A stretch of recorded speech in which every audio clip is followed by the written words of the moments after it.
नांदणीच्या महादेवी हत्तीचं वनताराला पाठवण्याचा जो निर्णय झाला हा खरं तर अतिशय दुर्दैवी असा निर्णय आहे। आमच्या ज्योतिबा मंदिरासाठी सुद्धा मी अशा प्रकारचा हत्ती आणला होता। तिथं सुद्धा अनेक वर्षांच्या धार्मिक परंपरा जपल्या जाण्याचा इतिहास होता।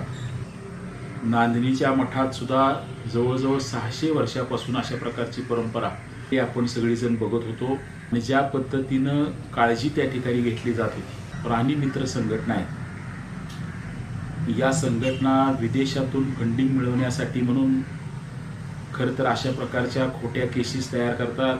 आपल्या देशातल्या न्यायव्यवस्थेच्या माध्यमातून निर्णय होतात आणि अनेक लोकांच्या भावना त्या ठिकाणी दुखवल्या जातात।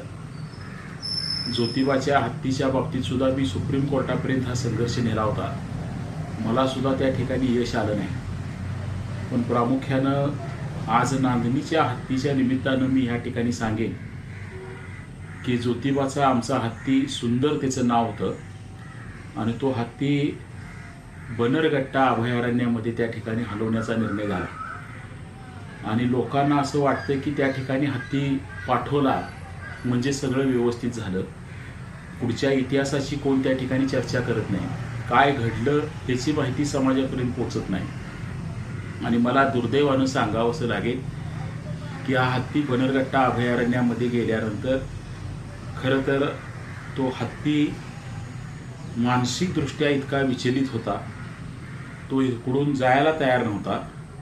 त्याला नेताना सुद्धा बेशुद्ध करण्याचं इंजेक्शन देऊन त्या ठिकाणी न्यावं लागलं आणि तिथं गेल्यावर सुद्धा त्या हत्तीच्या हातून त्याची देखभाल करायसाठी जो माणूस होता तो मारला गेला, पण ही बातमी सुद्धा कुठं बाहेर त्या मंडळीने येऊ दिली नाही। लगेच 3 वर्षानं त्या बन्नरघट्टा अभयारण्यामध्ये सुंदर हत्तीचा मृत्यू झाला आणि म्हणून ज्यांना कुणाला वाटते की आम्ही फार मोठं काहीतरी हे करतोय, मला फार वाईट वाटते। आज पुन्हा ह्या नांदणीच्या ग्रामस्थांच्या विशेष करून जैन समाजाच्या आक्रोशातून हा विषय समाजासमोर आला आहे। लोकभावनेचा प्रचंड मोठा अनादर आणि चुकीच्या कारणासाठी होतानाची ही घटना घडते। मी स्वतः राज्य सरकार म्हणून आणि केंद्र सरकार म्हणून यासाठी काय करता येईल या दृष्टीनं प्रयत्न करणार आहे। नागपंचमीचा सण सुद्धा अशाच पद्धतीनं बंद झाला होता।